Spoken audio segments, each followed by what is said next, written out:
जय भीम प्यारे क्रांतिकारी सम्मानित साथियों एवं सभी देशवासियों, इस वीडियो को ध्यान से देखिएगा, सुनिएगा, समझिएगा और विचार कीजिएगा। क्या नाम है? मेरा नाम संत सिंह यादव है सर। संत सिंह, ये बताओ जरा मुझे। जी सर। तुम्हारे एक वीडियो वायरल हो रहा है। जी जी। बाल काटे। जी। ये कहाँ की घटना है और पूरी बात क्या होगी? ये सर घटना है दानापुर की। तो वहाँ हम भागवत करने गए। वहाँ से लोग, एक पाठक बाबा और एक साथ में पप्पू महाराज, वहाँ के जो मंदिर के हैं, वो लोग आए, हमसे भागवत छटाए। हमारे जो मुख्य वक्ता है मुकुटमणि शास्त्री, उनके साथ मैं सहायकी करता हूँ। मेरा नाम संत सिंह यादव है।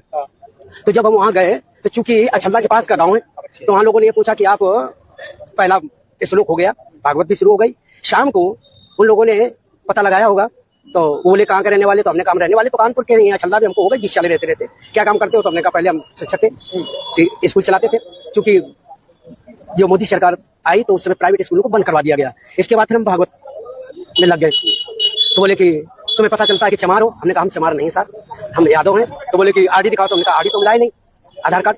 बोले कि तो हमने कहा नंबर ले लो हमारा, हमारे घर से पता लगा लो। तो इन्होंने नंबर लिया, हमारे बेटे से पूछा, तो बेटे का नाम जैसे आरडी में हमने क्लिक किया तो उसका नाम लिख के आ गया, राज यादव। इन्होंने कहा कि साले ये 103 दे रही है यहाँ पे ब्राह्मणों के गांव में, तुम यादव होकर के, चमार होकर के यहाँ भागवत करने आए हो। और इन्होंने बहुत हमें मारकूट करना शुरू कर दिया। रात भर इन्होंने बहुत टॉर्चर किया सर, यहाँ तक कि हमारे बाल काट दे। और जो परीक्षित बना था, परीक्षित की मैडम से इन्होंने मूत्र, बोले भाभी आप अपना मूत्र ले आओ। उसे मूत्र से हमारे ऊपर छिड़का इन्होंने। बोले ये अपवित्र हो गए, ब्राह्मण के ये मूत्र तुम्हारे ऊपर पड़ गया, अब तुम पवित्र हो गए, अब बताओ। अच्छा, तो ये तुमसे पैर क्यों छुआया? पैर इसलिए छुआया कि तुम यहाँ पे संकल्प करवाया, तो आपने हमारी भाभी से, हमारी जो है ये ब्राह्मणी है, इससे आपने पैर छुआया। हमने कहा पैर हमने नहीं छुआया, हम तो वैसे भी पैर नहीं छुआते। हमने ये कहा कि ठीक है ठीक है ठीक है। तो बोले कि नहीं तुमने वो तो करवाया, संकल्प करवाया। तो हमने कहा संकल्प करवाना भाई, हमारा जो पाठन क्रिया में है वो हम करेंगे। तो ये बताओ, तुम आचार्य बन के रहते जी जी नहीं, आचार्य बन के, सहायक आचार्य। जी जी। कथावाचक कौन था? मुकुटमणि महाराज। मुकुटमणि, वो कौन है? वो भी यादव, वो भी जी। तो जिन लोगों ने आपको कथावाचक के लिए वो किया, जी वो कौन रहा? वो ब्राह्मण है। वो ब्राह्मण जी। तो ये कथा कब से होनी थी?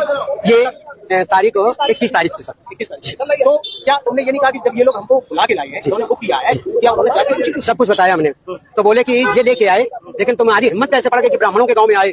ब्राह्मणों के गांव में तुम गद्दी पे बैठे हो और मतलब अहिर होकर के, और तुम्हें चमार लोग बता रहे हैं। तुमने कहा सर चमार हम नहीं, हम यादव हैं। साथियों, यह वीडियो देखकर सुनकर तो समझ ही गए होंगे आप लोग कि हमारे देश में किस प्रकार का शोषण, अत्याचार किया जा रहा है।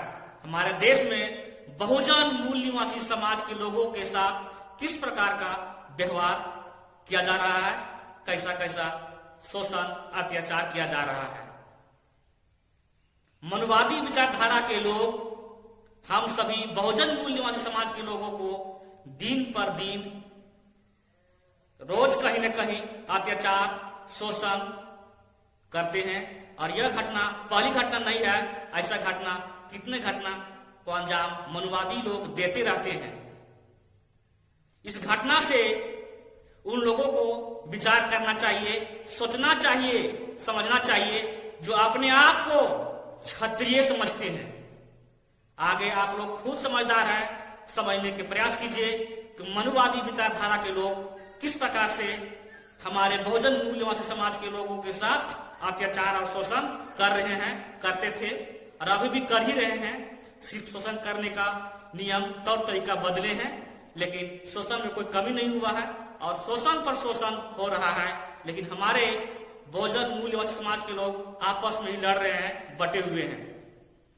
साथियों, इसे ध्यान से देखिएगा, समझिएगा और विचार कीजिएगा। मैं सरकार से विनती करता हूं कि इस घटना को जांच करते हुए क्या गलत है, क्या सही है, इसका उचित जांच करते हुए दोषियों को सजा दिलवाने का काम करें, ताकि ऐसी घटना दोहराया न जा सके। जय भीम, जय भारत, जय संविधान, जय मूल निवासी।